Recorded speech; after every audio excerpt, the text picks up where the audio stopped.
May 22nd, 2011. This is a very dangerous situation. If you are in Joplin, please take cover. Oh, no, all right, it's behind it. Oh, good God. It's a massive tornado, massive destruction. Have not found anyone alive, only found bodies. An ordinary Sunday in Joplin became the deadliest tornado of the century, but that was only the beginning. What really happened that day? To understand it, we need to go back to 2011. That year is etched into memory as one of the deadliest, most active tornado seasons on record. Hundreds of lives lost, thousands forever marked. Meteorologists observed troubling signs, aggressive atmospheric fronts, and unusual instability. On April 27th, the atmosphere burst open, unleashing over 200 twisters from the void. What happened is it was a perfect recipe for a weather alert nightmare. They tore through the southern and eastern U.S., from Texas to Pennsylvania. First responders who were here were so busy pulling the living from all of this debris, they were forced to ignore the dead. That's how bad this is. You can hear the sound of smoke detectors in the distance, but no one's here. There's the smell of death. Homes are pulverized.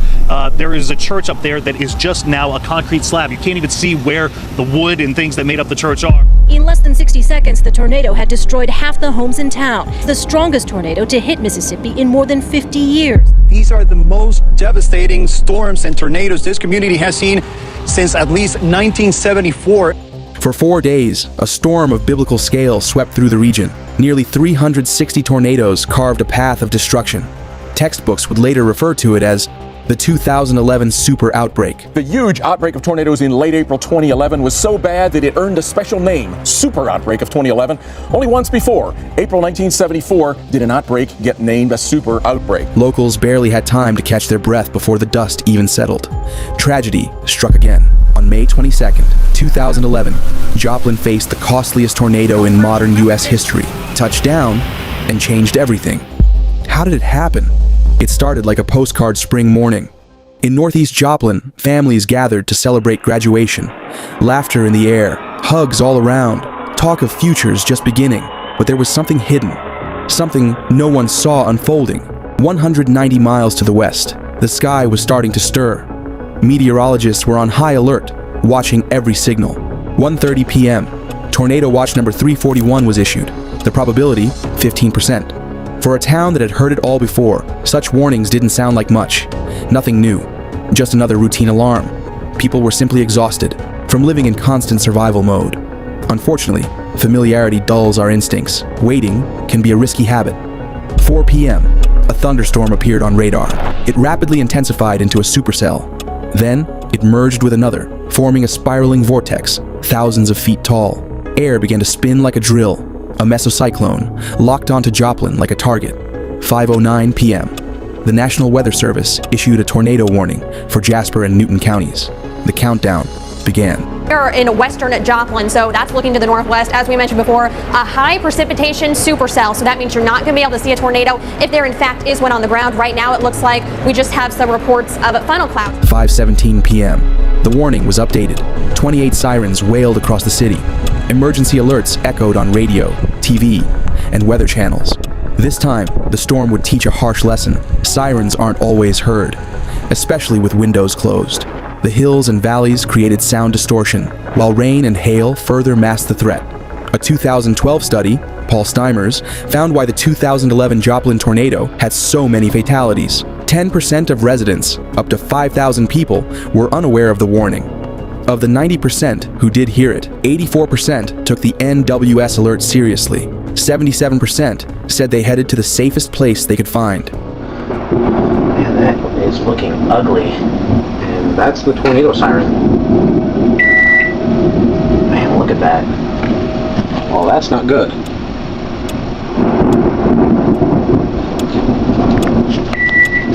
"5:29 p.m. On meteorologists' screens, the Hook echo became crystal clear. Strike was inevitable. We've got some information on this storm. Let's go ahead and go to the Freeman First Alert Doppler radar. Galena is reporting, trained weather spotters in Galena are reporting now sightings of funnel clouds. Caitlin, you were telling me about that just a moment ago. 5:34, the tornado made landfall on Joplin's southwest side. Public report meaning that one of their trained spotters hasn't seen it, but there's our tower cam. That would appear to be a power flash. That could be from a lightning strike, but that is the portion of the storm that we have been concerned with. Tornado sirens once again. Tornado sirens once again going off in Joplin. Those are definitely power flashes that we are seeing on the ground. TV networks and phone lines were going down. There was no way to carry calm professionalism anymore, and no need. What they saw was terrifying. In moments, the studio was filled with voices of anxiety and fear. Take cover. Yes, please. Right now. Please, I am telling you to take cover. Take cover right now. We do have a Folks, tornado on the ground. This is a tornado. Yeah, this is a very dangerous situation. We cannot stress this enough. If you are in Joplin, please take cover. Then, the broadcast cut out. Darkness begins to swallow the city. 5:37 p.m. Just 3 minutes later, the tornado slammed into St. John's Regional Medical Center. Inside, over 180 patients and medical staff. They had received a warning. They followed the protocol. But time was not on their side. Hospital that's right here cannot take any patients because the hospital has no power. It was hit very, very hard. You can see nearly every window in the hospital has been damaged. The roof severely damaged. Every vehicle in the parking lot is a total loss. They've taken all their critical care patients to a neighboring hospital, and that hospital cannot take any more patients other than life-threatening injuries. The tornado ravaged the hospital, knocking out the main power and the backups. 5 patients and 1 visitor died on the spot. More followed in the days ahead. 5:39 p.m., Greenbrier Nursing Home. These would become the most harrowing minutes of a national tragedy, all within the walls of one building. It was a place for those who had already weathered their storms in life, and now it stood directly in the path of another. Inside, around 90 people, elderly residents, visitors, nurses. The staff reacted quickly to the warning, guiding everyone into the interior hallway. They did everything right. Still, nothing is ever guaranteed. The hum turned to a growl, the growl to a roar. The building trembled and collapsed. 21 lives gone in seconds. 5:40 p.m. The tornado reaches Joplin's downtown core. Homes are wiped off the map. A security camera captured the street disappearing, frame by frame. But the storm was only gathering force. Charging toward Joplin High School, several wings of the school vanished. Surveillance footage caught the moment wind tore through the hallways. Windows exploded, walls caved, ceilings crashed down. Had graduation not been relocated to a university campus miles away, it might have been the funeral of 400 more lives. Days later, pieces of the school were found over 60 miles from the city. I just found this happy graduation, I don't know if it's a necklace or what it is, but this tornado happened at the same time that the graduation ceremonies were going on here in Joplin. The graduation ceremonies, thankfully, were not happening at the high school itself because the high school was demolished. So just one situation after another. There's a story kind of every 5 feet you walk around here. The nearby Franklin Technology Center, the region's vocational training hub, was also struck. Everyone inside during the impact survived. By some miracle. 5:42 p.m. Nature's blind fury struck the Harmony Heights Baptist Church. Inside, over 50 congregants had taken shelter. But tornadoes recognize no sanctity. They don't stop for reverence or for human fragility. 3 lives were lost. Their bodies were found beneath the crumbled roof. One of them was the pastor's mother. The best mother a man could ever have. The solo that I sang was a special song that she requested that I sing. Just about the end of the solo is when they let us know that we needed to take cover. As a symbol of faith and resilience, the church was later rebuilt. 5:43 p.m. The tornado achieved peak intensity, winds between 155 and 224 miles per hour. EF5, the highest on the enhanced Fujita scale. For comparison, a Formula One car hits that speed at full throttle. But here, no track, no driver, no finish line, just pure destruction. It's tearing up the entire city on the south side of Joplin right now, and it's a massive tornado, massive destruction. The storm smashed into the Hampshire Terrace apartment complex. 12 more lives were taken. Dozens more changed forever. Then, like a detonation, it hit Rangeline Road, the city's commercial heart.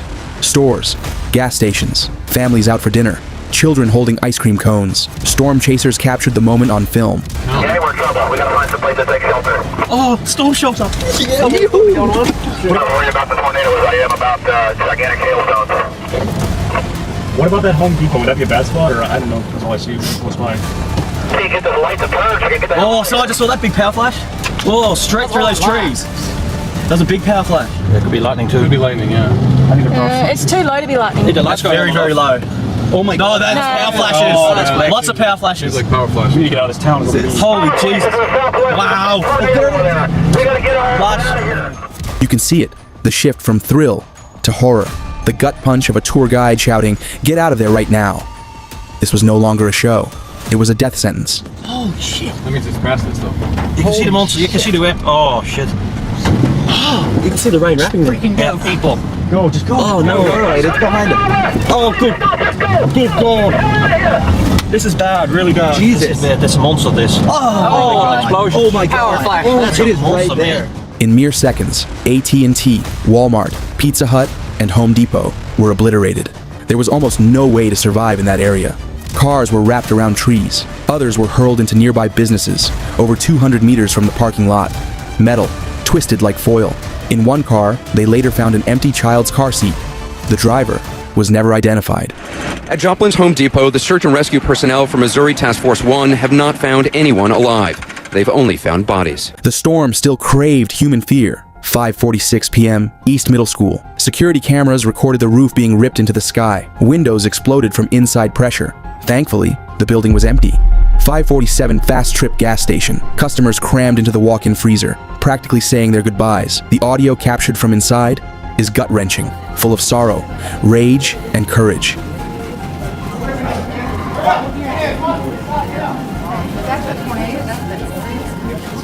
Everybody get down. Low on the ground. That's breaking the back. Yeah, I know.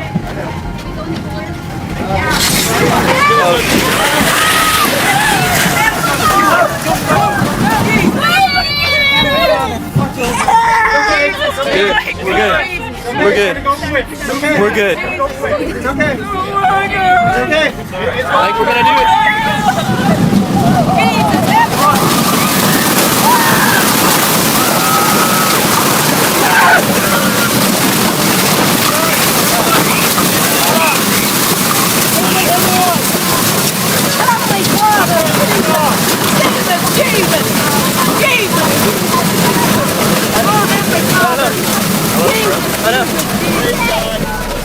The entire building was leveled, but the people inside survived. When they crawled out, the streets that had once raised them were now unrecognizable.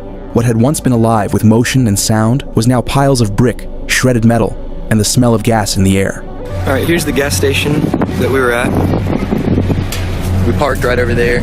Our car got blown away. 5:48, the tornado slashed across Interstate 44 in its last somber bows. It flipped trucks like toys, left cars wrecked and scattered along the way. One eyewitness would later say, "It looked like a giant dropped its fist on the highway. There was a point when the disaster exited the city." But not completely, because under the rubble, voices cried for help. People were trapped. The death toll was still unknown. It was far too early to exhale. Hands were needed. Tent hospitals, doctors, everyone. So the entire city became a volunteer command center. Help poured in from neighboring states, from the north, from the south, with no orders, just human instinct. The tornado outlined a quarter of Joplin on the map. 4,000 families lost their homes and the years of life within them. 3,500 more homes were severely damaged. Over 1,000 people were injured. More than 500 commercial buildings were destroyed. 10 schools, 2 hospitals, dozens of churches. Total damages? Over $2.8 billion. But no number can account for the price of a life. Familiar voices, forever silenced. 156 chairs sat empty at family tables, and the total wasn't final. The storm kept killing, even after the winds died. In the following days, a new enemy emerged, mucormycosis, a rare fungal infection, spread from the drifted soil to open wounds and lungs. 18 cases, 5 more deaths. It took everything Joplin had, but fate did not break this city. It stood back up. Within 3 years, school bells rang again. The hospital reopened, and Mercy Park bloomed where ruins once lay.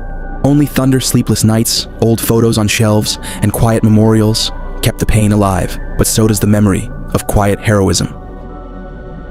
Christopher Lucas, Pizza Hut manager, saved 15 people by leading them into the freezer. He held the door shut from the outside with a belt because it wouldn't lock from the inside. The tornado took him.